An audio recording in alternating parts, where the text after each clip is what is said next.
बैठिए।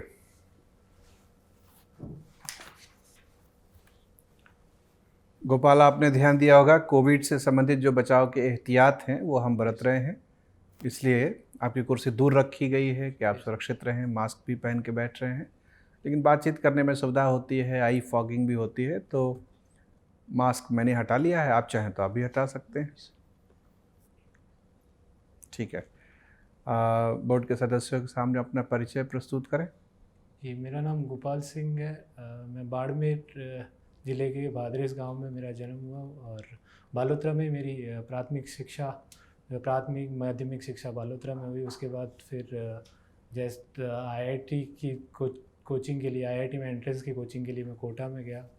फिर उसके बाद मेरा सिलेक्शन आईआईटी रुड़की में हो गया। वहाँ से मैंने केमिकल इंजीनियरिंग पास की। उसके बाद फिर जैसे हमारे यहाँ सामाजिक प्रतिष्ठा और उस हिसाब से, और प्लस मेरा खुद का रुचि के हिसाब से फिर यूपीएससी सिविल सर्विसेज की तैयारी करने लगा। फिर यूपीएससी में जब नहीं हुआ, 2 बार पहले सोचा था उस हिसाब से कि, तो प्लान नहीं हुआ, वैसा नहीं हुआ, तो इसी साथ में प्लान बी के लिए आरएएस का एग्ज़ाम भी दिया और सीएपीएफ असिस्टेंट कमांडेंट का भी दिया था। उसमें अभी 2019 वाले में मेरा चयन हो चुका है।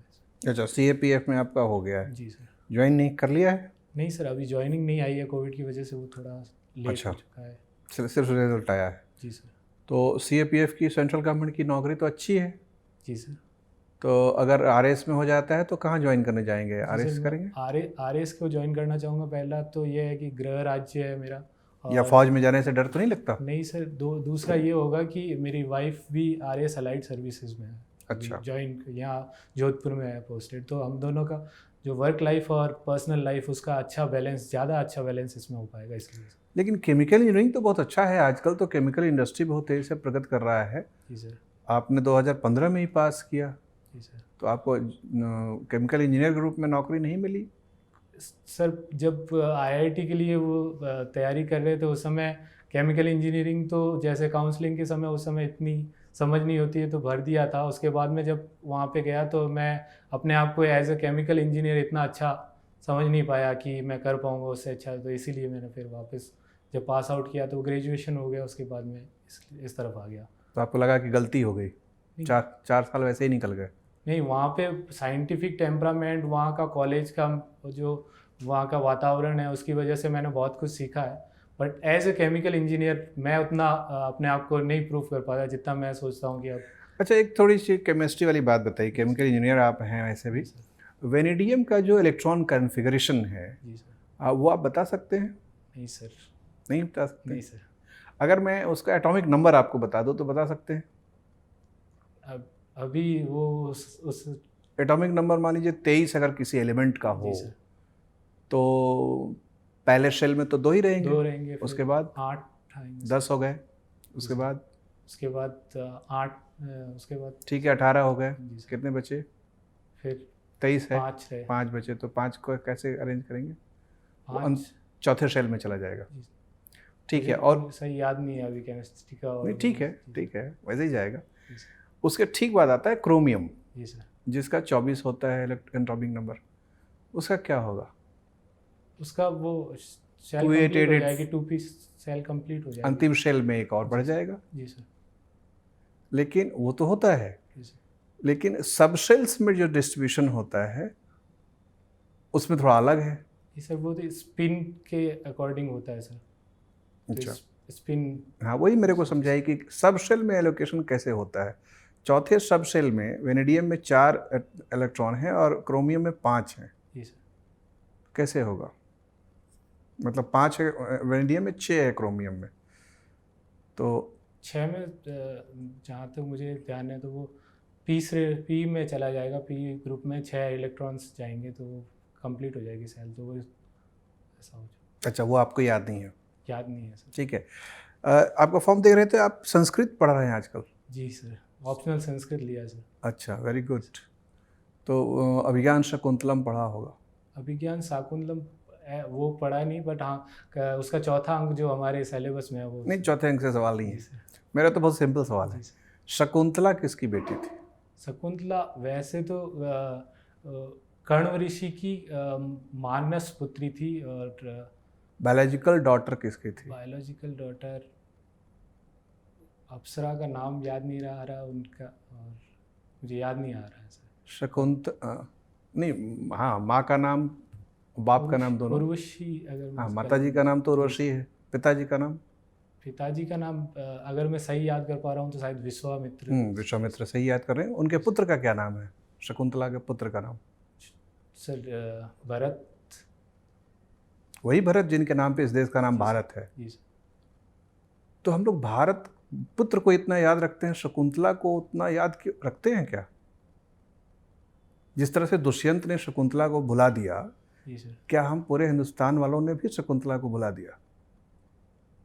जिस हिसाब से अपना इतिहास और अभी की सामाजिक हालात देखते हैं तो हाँ, हमने शकुंतला को वो सम्मान नहीं दिया जो जिसकी वो हकदार थी, जिसके लिए जिसका हर नारी को जैसे हकदार है। तो हाँ, हमने कहीं न कहीं तो अब भुलाया है, लेकिन अब धीरे धीरे सुधार हो रहा है और विकास के क्रम में धीरे धीरे होगा सर। कल सरकार ने एक ऐसी ही भुला दी गई नेत्री को याद किया है और उनको प्रतिष्ठित किया है उत्तर प्रदेश में। पढ़ा है न्यूज़? मुझे याद नहीं है सर, नहीं। ठीक है गोपाल। गोपाल, ये बताइए कि अभी आपने मास्क हटा दिया, फॉगिंग हो रही थी चश्मे पर, ये फॉगिंग क्यों होती है? फॉगिंग सर यहाँ से गैसियस निकलती है, तो वो जैसे टेम्परेचर यहाँ का चश्मे का वो कम होता है तो ड्यू पॉइंट की वजह से वो वहाँ पे जम जाता है। ड्यू पॉइंट, चश्मे का टेम्परेचर अगर कम है तो उससे क्या हो रहा है? उससे वो जो उसमें गैस में जो वाष्प है वो उस पर आ जा, वहाँ पे आके वो हो जाती है, क्या उसका संघनन हो जाता है। संघनन हो जाता है।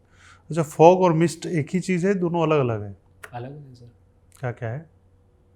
फॉग सर जो वातावरण में वाष्प का हो जाना उसकी वजह से होता है। मिस्ट एक बारिश का रूप है, वो संघनन होकर नीचे गिर जाती है तो मिस्ट हो जाता है। मिस्ट कहते हैं उसे, फ्रॉस्ट कहते हैं उस पर? फ्रॉस्ट तो बर्फ़ अगर हो जाएगा, वो अगर ड्यू हिमांक से नीचे चला जाएगा तो वो फ्रॉस्ट हो जाएगा। अच्छा, मिस्ट तो गिरता क्या है? मिस्ट मैं समझ नहीं रहा हूँ। उसे तो ड्यू छोटी- ड्यू नहीं कहते उसको, ओस कहते हैं उसको। ओस तो सतह पे जमती है और मिस्ट जो होती है बारिश की टाइप का होता है सर। अच्छा, मिस्ट बारिश के टाइप का होता है। अच्छा ठीक है। फॉग के कुछ फ़ायदे भी हैं? जी सर। फॉग का कोई फ़ायदा है? जी सर। क्या है? कृषि में फ़ायदा होता है, जैसे किन fog फसलों को फ़ायदा होता है? जनरली जो रबी की फसलें होती है उनमें ज़्यादातर इसका देखा जाता है। गेहूं की फसल में स्टार्टिंग में जब बुआई के बाद शायद फॉग को अच्छा माना जाता है। अच्छा ठीक है। आप बालोतरा से संबंध भी रखते हैं, जी सर। है ना? बालोतरा किसी चीज़ के लिए फेमस है क्या? बालोतरा सर टेक्सटाइल का जो कलर होता है पॉपलिन और कलरिंग जो होता है वो उसके लिए इंडस्ट्री वहाँ पे इस्टेब्लिश हुई तो है। ऐसी कौन सी परिस्थितियाँ हैं कि वहाँ पर ये इंडस्ट्री इस्टेब्लिश हुई है? वहाँ पे एक तो एंटरप्रेन्योरशिप, वहाँ पे जो एक जैन समुदाय, बनिया समुदाय, उनकी वजह से, और प्लस जो कांडला पोर्ट और इनसे जो कनेक्टिविटी है, यहाँ से मुंबई और पुणे और यहाँ से जो है कच्चा माल यहाँ आता था और कलर यहाँ पे होके जाता है। अच्छा, और किसी चीज़ के लिए फेमस हो? अभी फ़िलहाल में यहाँ पचपदरा जस्ट इसके पास में ही है, वहाँ पे रिफाइनरी लगी है। राइट। इस रिफाइनरी के लिए क्रूड ऑयल कहाँ से आता है? क्रूड ऑयल सर इसमें जैसे 9 MMTPA के लिए है अभी प्रस्तावित, उसमें से 1.5 तो बाड़मेर की जो ऑयल क्षेत्र से आएगा और उसमें शायद 7.5 जो है वो अरब कंट्रीज से। तो बाड़मेर के कुछ कुओं का नाम बता सकते हैं आप? तेल क्षेत्र है मंगला, भाग्यम है और सरस्वती है। ये किस कंपनी के तहत इनका खनन या इनसे तेल का निष्कासन किया जा रहा है? ये सारी केयर्न एनर्जी, केयर्न इंडिया है, जो कि पहले केयर्न एनर्जी ने एक्सप्लोरेशन किया था, उसके बाद केयर्न इंडिया जो है अब उसका ही सब्सिडियरी है, उसको अब वेदांता ने ले लिया, शायद वेदांता ग्रुप जो है और केयर्न इंडिया दोनों मिलकर ये कर दिया। अच्छा ठीक है। सरकार अभी रिन्यूएबल एनर्जी पर बहुत ज़्यादा फोकस कर रही है ना? तो जैसे सोलर एनर्जी है, विंड एनर्जी है, इस तरह की चीज़ें राजस्थान में भी प्लांट करने की कोशिश की जा रही है। तो आपको क्या लगता है कि इस तरह की चीज़ें या रिन्यूएबल एनर्जी के आ जाने से पोल्यूशन कम हो जाएगा? रिन्यूएबल एनर्जी में अगर जैसे बायोमास और ये है, और अगर सोलर एनर्जी, सौर ऊर्जा, पवन ऊर्जा, तो इनके हिसाब से तो पॉल्यूशन कम होगा सर। जो इंडिया का 60-70% अभी मेन तो पेट्रोलियम, कोल और उनसे आ रहा है, तो उनसे बहुत ज़्यादा जो प्रदूषण होगा वो कम ठीक है। उस दिशा में। और सोलर एनर्जी से मान लीजिए प्रोडक्शन अगर होता है, ठीक है, बहुत सारा हम लोग प्रोडक्शन कर रहे हैं सोलर एनर्जी से, हमारा टारगेट भी है, जी सर। उसकी कुछ कमियां भी हैं क्या, लिमिटेशंस भी हैं? जी सर, लिमिटेशंस तो है सर। एक जैसा कोल एनर्जी, और क्योंकि ऊर्जा मांग जो है वो सौर दिवस और उसके हिसाब से नहीं हो सकता, क्योंकि इंडस्ट्री को रात में भी चाहिए, दिन में, तो वो एक हिसाब से। तो रात में सोलर एनर्जी काम नहीं करेगी? सोलर एनर्जी को स्टोर रात में, वो उसी के लिए तो हाइब्रिड कर रहे हैं सर, पवन ऊर्जा और सोलर एनर्जी। तो रात में जो है वो नहीं हो पाएगा। ठीक है, एक हो गया। और कोई आगे आने वाले समय में जो सरकार नहीं देख पा रही है कि कोई समस्या आ जाए? जी सर, सबसे बड़ी समस्या तो यही है कि उसके लिए रॉ मटेरियल जो है, जो सोलर प्लेट के लिए, वो इंडिया में अभी इतना अवेलेबल नहीं है। तो वो एक समस्या आगे जाके हो सकती है, अगर भू राजनीतिक समय या विदेश नीति के हिसाब से हो, तो वो एक तो कौन सा उसमें रॉ मटेरियल लगता है? सर एग्जैक्ट तो याद नहीं है सर, शायद। अच्छा, फोटोवोल्टिक सेल्स जो होते हैं, Photovoltaic इनका अपना फंक्शन कैसे होता है, वर्किंग फंक्शन या वर्किंग प्रिंसिपल क्या है इनका? सर फोटोन, लाइट के फोटोन जो होता है वो उस पर एक जो फोटोवोल्टिक सेल का जो परमाणु है उस पर गिरता है, तो इलेक्ट्रॉन रिलीज करता है, तो वो इस इलेक्ट्रॉन से फिर इलेक्ट्रिसिटी, वो एक लिमिटेड जो पैकेट होता है। इसी प्रिंसिपल पे सोलर कुकर भी काम करते हैं? सोलर कुकर नाम सुना है आपने? जी सर। तो उनका वर्किंग प्रिंसिपल सेम होता है? नहीं ध्यान सर, अलग होता है? अलग होगा। चलो ठीक है। गोपाल, जैसे कि आप जानते ही हैं कि पूरा विश्व इस समय एक त्रासदी से गुजर रहा था, और अभी फिर से केसेस बहुत बढ़ते जा रहे हैं। आप मुझे एक बात बताएं, कोविड-19 का सकारात्मक प्रभाव क्या पड़ा भारतीय अर्थव्यवस्था पर? सबसे पहले प्रधानमंत्री जी ने जैसे उस समय कहा कि आत्मनिर्भरता की ओर बढ़ने को जो एक दृष्टिकोण मिला है भारत को, जो आयात निर्भर मेनली, जिसमें जैसे फार्मास्यूटिकल में हम लोग एक्टिव फार्मास्यूटिकल इंडिकेट, वो जो APIs होते हैं उसके लिए हम चाइना और उस पे थे, तो उससे वापस जो डोमेस्टिक इंडस्ट्रीज़ को जो प्रोत्साहन और उसका दृष्टिकोण लिया है, तो वो सबसे बड़ा मेरे हिसाब से। और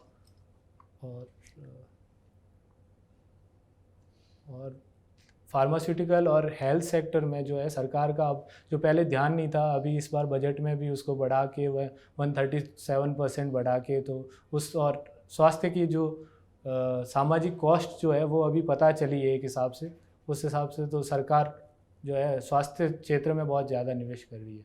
तो वो हाल ही में भी आपने सुना ही है कि आत्मनिर्भर भारत बहुत चर्चा में है, और इसी आत्मनिर्भर भारत अभियान का एक आलोचक है, या कह सकते हैं विद्रोही है, अमेरिका। अंतर्राष्ट्रीय मंचों पर भारत के इस अभियान की आलोचना कर रहा है, विरोध कर रहा है। तो इस विरोध से और इस आलोचना से भारत और अमेरिका के संबंधों में क्या बदलाव आएंगे, और उस संबंधों से विश्व की अर्थव्यवस्था या फिर भारत की जो अर्थव्यवस्था विश्व की अर्थव्यवस्था में भूमिका में कैसे बदलाव देख सकते हैं? एक समझ जैसे कि आप जानते हैं कि आत्मनिर्भर भारत अभियान है, उसकी आलोचना कर रहा है इस समय पर, विद्रोह कर रहा है कौन? अमेरिका। तो आज अमेरिका और भारत के संबंध, जैसे कि आप जानते ही होंगे, जैसे भी हैं, लेकिन वो आपका विचार है, तो इस विद्रोह से भारतीय जो अर्थव्यवस्था है उसके अंतर्गत क्या प्रभाव पड़ेगा, उसके आयात पर, उसके निर्यात पर, या अन्य देशों के साथ संबंधों पर? भारत का जो निर्यात बाजार है भारत का, उसमें अमेरिका एक बड़ा स्थान रखता है। USA जो है, अरब और अमेरिका, USA के लिए भारत का एक बहुत 5 प्रमुख में से निर्यात गंतव्यों में से एक है। तो अगर भारत आत्मनिर्भर जो भारत का कदम है वो अगर अमेरिका को ऐसा लगा कि इंपोर्ट पे बैन या वैसा कुछ जैसे WTO के सिद्धांतों के अलग या जो अमेरिका के पक्ष से अलग होगा, तो हो सकता है कि भारत के निर्यात को, जैसे अभी GSP पे भी भारत को सूची से बाहर निकाला, तो वैसे कुछ और कदम उठा सकता है। तो इससे भारत का निर्यात बाजार जो है वो प्रभावित होगा। और जो FDI में भी अमेरिका एक महत्वपूर्ण स्थान रखता है। FDI जो इंडिया में आती है उसमें, तो वो भी प्रभावित हो सकती है। अमेरिका जिस प्रकार अभी चाइना के खिलाफ एक माहौल बना है उनमें, तो FDI वहाँ से प्रभावित हुई है अमेरिकी कंपनियों की, तो वैसा कुछ। तो इसका मतलब है कि हमें आत्मनिर्भर भारत अभियान को रोक देना चाहिए नहीं सर, या उसकी गति को कम कर देना चाहिए? नहीं सर, आत्मनिर्भर भारत को बढ़ाते साथ साथ में जो WTO के और बहुपक्षीय सिद्धांतों को जो है वो उसका पुरजोर समर्थन करते हुए आत्मनिर्भर को बढ़ना चाहिए सर। जैसे कि आपने हाल ही में भी सुना भी होगा, पिछले कुछ वर्षों से एक ट्रेड वॉर छिड़ी हुई है अमेरिका और चाइना के बीच में। चाइनीज़ लोग कहते हैं कि चाइना फर्स्ट, मतलब चाइना के प्रोडक्ट को अपनाया जाए। अमेरिका में डोनाल्ड ट्रंप की नीति रही है, अब शायद जो बिडेन की नीति भी रहेगी कि अमेरिकन फर्स्ट या अमेरिकन प्रोडक्ट्स को वरीयता दी जाए। हम भी वही कर रहे हैं। तो क्या आज हम लोग आत्मनिर्भर भारत अभियान से जो प्रोटेक्टिज्म की जो ये थ्योरी है, क्या उसको बढ़ावा नहीं दे रहे? नहीं सर, प्रोटेक्टिज्म को हम लोग बढ़ावा नहीं दे, वो तो हमने शुरुआत से ही हम लोग जो है बहुपक्षीयता और इसका समर्थन करते रहे हैं। हम लोग बस खुद का जो डोमेस्टिक मार्केट है, जो इंडिया की प्रगति के लिए बहुत ज़्यादा इम्पोर्टेंट है, और आयात पर निर्भरता इतनी बड़ी आबादी के लिए वो बहुत जो मूलभूत चीज़ों के लिए उस पर निर्भरता जो है वो आगे भविष्य के लिए खतरा है। तो हम लोग तो उसका विरोध कर रहे हैं, जो प्रोटेक्टिज्म, संरक्षणवाद का। साथ में हम अपने आप को भी उतना उन्नत कर रहे हैं ताकि विश्व बाजार में अपने आप को एक भारत की जो ब्रांड है, जैसे अमेरिका और चाइना, वैसी स्थापित कर सके। तो उसके लिए हम लोग अभी हाल ही में एक आसियान प्लस कुछ देशों के साथ भारत एक करार पे RCEP आने वाला था, लेकिन भारत ने फैसला लिया कि हम नहीं आएंगे उसमें, RCEP। जी सर। तो उसमें करार पे ना आने के पीछे क्या क्या कारण रहे? जी सर, तो कुछ 4-5 कारण थे उसमें। जैसे एक तो भारत का डेयरी सेक्टर और कृषि सेक्टर, तो उस करार में ऐसा था कि कृषि क्षेत्र को भी जो है खुले बाजार की नीति वहाँ पे भी अपनाया जाए। तो भारत में वो फिर जो न्यूजीलैंड और वहाँ के वो लोग उन्नत है, तो उस हिसाब से। दूसरा भारत का जो था एक IT सेक्टर से रिलेटेड था। तो मतलब हम डर गए? नहीं सर, हम डरे नहीं है। हमने अपनी बात को वहाँ पे जो है एक मजबूती से पक्ष रखा है। उन्होंने अभी भी भारत को भारत के लिए दरवाज़ा खुला रखा है, और वो नेगोशिएशन के लिए अभी भी तैयार है। उन्होंने जो RCEP करार हुआ 15 देशों का, उसमें भी उन्होंने वो जो स्टेटमेंट जारी किया उसमें भारत के लिए कभी भी खुला रखा है। तो बातचीत से आगे हमारे पक्ष भी प्रभावित ना हो, इसलिए ये ध्यान रखते हैं। इतिहास में हमने जिस भी देश के साथ फ्री ट्रेड एग्रीमेंट किया है, हमेशा से यही रहा है कि हम व्यापार घाटा में आ चुके हैं उनके साथ। हमारे आयात और निर्यात का जो संतुलन है वो बिगड़ जाता है। ऐसा क्यों? मुख्य रूप से भारत का जो मैन्युफैक्चरिंग सेक्टर और वो है, भारत कृषि पर आधारित है, और ज़्यादातर वही प्राथमिक वस्तुएं ही आयात करता है, जो पेरिशेबल गुड्स। तो उसकी वजह से, और जिन देशों के साथ है जैसे जापान, दक्षिण कोरिया, ये लोग उन्नत हैं और वही उनकी जो है फाइनल प्रोडक्ट्स आते हैं। तो उसकी वजह से भारत में, प्लस बाज़ार भारत का बहुत बड़ा है, भारत की तुलना जितना बाज़ार कोई है नहीं, तो मांग जो है वो भारत में ही सृजन ज़्यादा होती है, तो उसका फ़ायदा ज़्यादा इस हिसाब से उनको।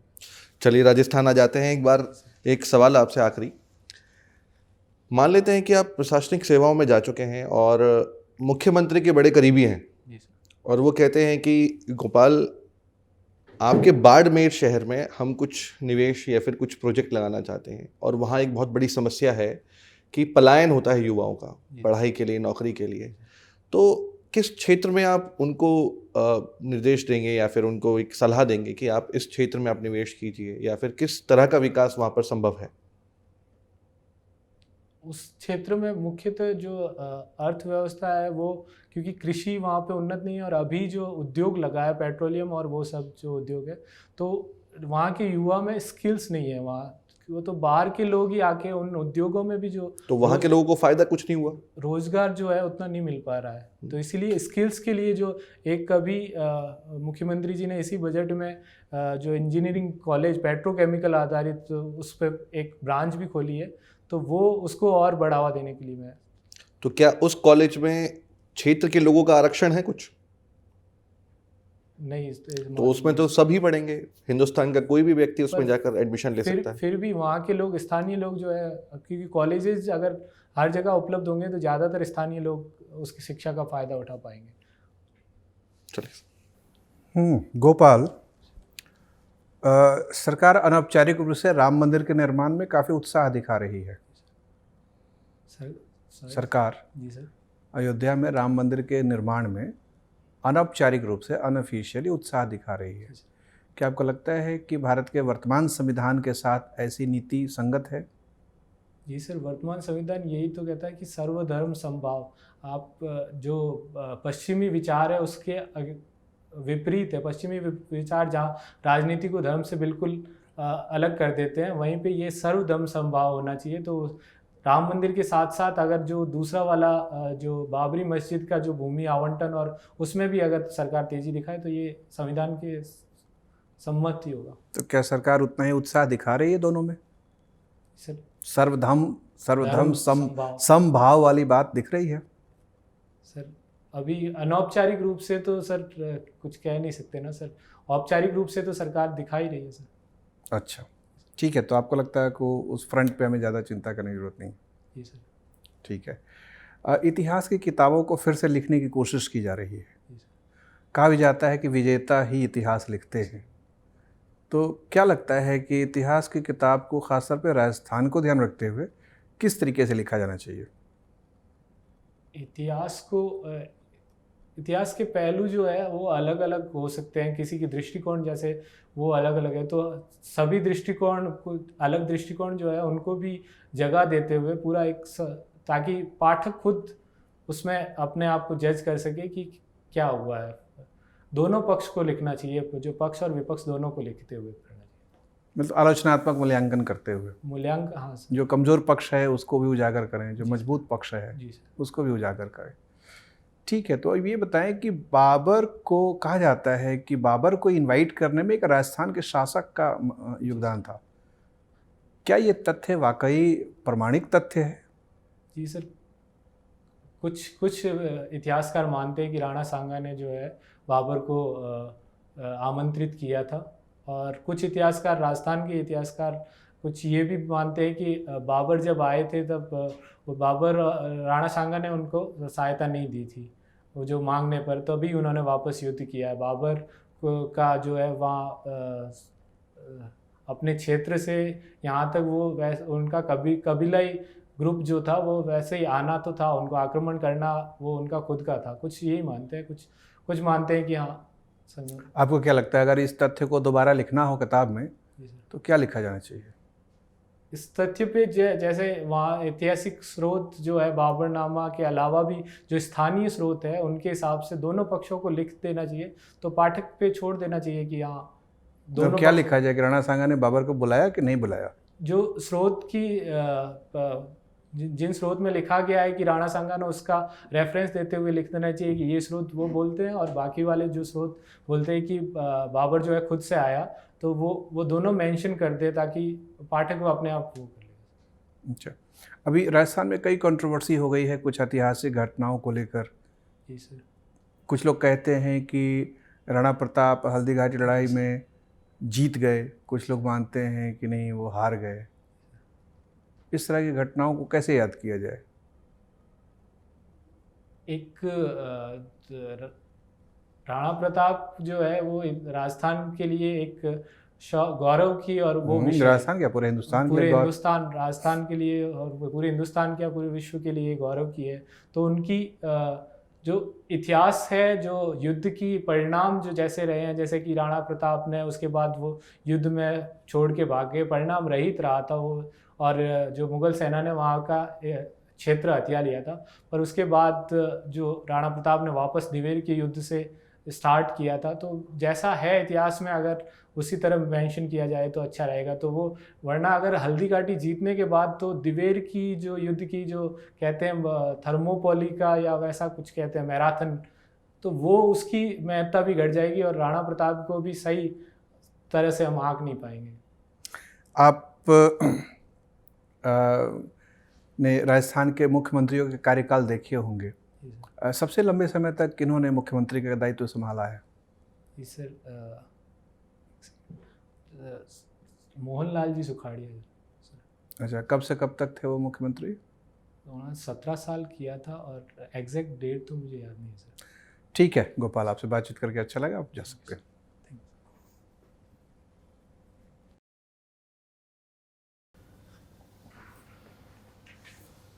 कैसा लग रहा है? अब 26 मार्च को इंटरव्यू है ना आपका? कैसी लग रही तैयारी? मुकम्मल है? मुझे तो कि अभी कुछ बिंदु नजर आ रहे हैं जहाँ सुधार की जरूरत है? कुछ बिंदु तो है सर। कौन कौन से दिख रहे हैं? थोड़ा केमिस्ट्री वाला, केमिकल वाला जो सर। अच्छा ठीक है, एक वो हो गया जी सर। Academic background. और तो देखिए ठीक है, मतलब ओवरऑल तो अच्छा है, लेकिन चूंकि आप हमारे पास आए ही हैं इसी सलाह के लिए कि भाई क्या इम्प्रूवमेंट हो सकता है, तो एक तो जो तपाक से गौर करने वाली चीज़ ये है कि आप जब इंटर कर रहे थे जी सर। तो जितनी ऊर्जा चाहिए आपकी उम्र के व्यक्ति में, जी सर। वो ऊर्जा परिलक्षित नहीं हुई, दिखी नहीं। तो वहाँ जब बोर्ड में जाइएगा तो अपने एंट्री को ही फील कराइएगा कि मैं अब प्रवेश कर रहा हूँ।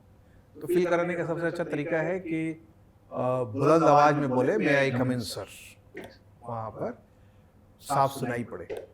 फिर बुलंद आवाज में अभिवादन करें। अभिवादन के नियम आपको पता ही है कि अगर महिला सदस्य हो तो पहले महिला सदस्य को मुखातिब हो, फिर जो अध्यक्ष पद पे बैठे उनकी तरफ मुखातिब हो, और नजरें मिलाकर। ऐसा नहीं कि बस खाना पूर्ति के लिए लपेट के ऐसे बोल दिया, थोड़ा समय दे के 5 सेकंड 2 सेकंड नज़र, मान लीजिए इन सर से आप आवेदन कर रहे हैं तो उनको देखते हुए 2 सेकंड आप नमस्कार करना चाहें नमस्कार करें, गुड मॉर्निंग गुड आफ्टरनून जो बोलना चाहें उसमें कोई दिक्कत नहीं है, लेकिन नज़र डालते हुए अभिवादन करें और अनुमति मिलने पर बैठ जाए। ये पहलू फटाफट सुधारने वाली चीज़ है, लेकिन इससे ही आपका अपना पहला इमेज तय हो जाता है कि बुलंदी आ गई। फिर बैठने की भंगिमा आपकी ठीक है, ड्रेस शायद ये तो नहीं पहनेंगे? ये नहीं सर, ये पुराना शर्ट मतलब दूसरा पहनेंगे। तो उसमें आज आपके जूते में पॉलिश कम नज़र आ रहा है, मतलब लगता है ब्रश नहीं मारा है। उन दिन तो आप इन सब का ध्यान रखेंगे ही, तो मैं मान के चल रहा हूँ वो आप कर लेंगे। आप ईयरिंग्स वाइज ठीक है। आज आपकी आंखों को देखने से लग रहा है कि उनींदी सी आंखें हैं। सर कल रात से ट्रैवल कर रात में शायद गांव से आया था जोधपुर, और अभी जोधपुर से यहाँ सीधा ही आ रहा हूँ। अच्छा, रात में पूरा कायदे सोए नहीं सर। अच्छा ठीक है, तो मतलब उस दिन वो सही रहेगा। ठीक है, तो फ्रेश लगना भी चाहिए देखने में। शेव करके जाएंगे ऐसे? जी सर, सेव करके जाऊँगा सर। वो प्लान जो है चेंज हो गया क्योंकि गांव जाना पड़ गया, बाकी मुझे आना था पर कोई एक्सीडेंट हो गया था इसलिए जाना पड़ा। कोई नहीं, तो ये सब अपना आप दुरुस्त कर लीजिएगा। ठीक है, तो अपीयरेंस थोड़ा सा ठीक रहे, प्रेजेंस अंदर प्रवेश करते समय ठीक रहे, और सेंटेंस डिलीवरी मतलब जो कम्युनिकेशन वाला जो पार्ट है कि सेंटेंस डिलीवरी में ये हो रहा है कि आप जो वक्तव्य जारी कर रहे हैं तो 2/3 80% तक वक्तव्य सुनाई दे रहा है जी सर। उसके बाद वो डाउन हो जा रहा है। मतलब आप मान ले रहे हैं कि चलिए मैंने अगर 80% वक्तव्य दे दिया तो बाकी तो अपने आप समझ ही जाएंगे लोग, जिसको कहते हैं कि आप अंतिम 1-2 शब्दों को खा जा रहे हैं। ठीक है, तो उसमें थोड़ा कंसिस्टेंसी लाने की जरूरत है। थोड़ा सा वीडियो देखिएगा, आपको मिलेगा, 1 बार 2 बार देखिएगा, थोड़ा उसका कंसिस्टेंसी के साथ पूरा वाक्य कंप्लीट करिए, पूरी बात अपनी कन्वे करिए। ठीक है, और आवाज़ का वॉल्यूम ठीक है, मतलब इजली सुनाई पड़ रहा है तो वो सही है, खाली उसका रिदम थोड़ा सा दुरुस्त करने की जरूरत है। बाकी कंटेंट तो आपको खुद भी अंदाजा लग गया होगा कि कहाँ केमिकल इंजीनियरिंग आपने की है, IIT रुड़की से की है। हालांकि 2015 में आपने पास किया है, 5-6 साल गुजर गए हैं, लेकिन वो अपने आप में कोई वैलिड एक्सक्यूज़ नहीं है कि भूल जाऊँ। कि टच में नहीं जी है। सर। तो अब 1-2 दिन में बहुत ज़्यादा तो नहीं कर सकते, थोड़ा बेसिक सा ऐसे ही कि बहुत रेगुलर यूज़ वाली जो चीज़ें हैं वो क्या क्या आप रिकॉल कर सकते हैं, Yes. कर लीजिएगा। खास तौर पे केमिकल इंडस्ट्री आपके ज़िले के आसपास राजस्थान के बारे में ये सब तो कर ही लीजिएगा। कोविड के चलते केमिकल फार्मास्यूटिकल इंडस्ट्री में काफ़ी उभार आ गया है, जी सर। तो वो सब अपना टेक्नोलॉजी वाला जो डायमेंशन है, पेटेंट प्रोसेस पेटेंट ये सब थोड़ा देख लीजिएगा।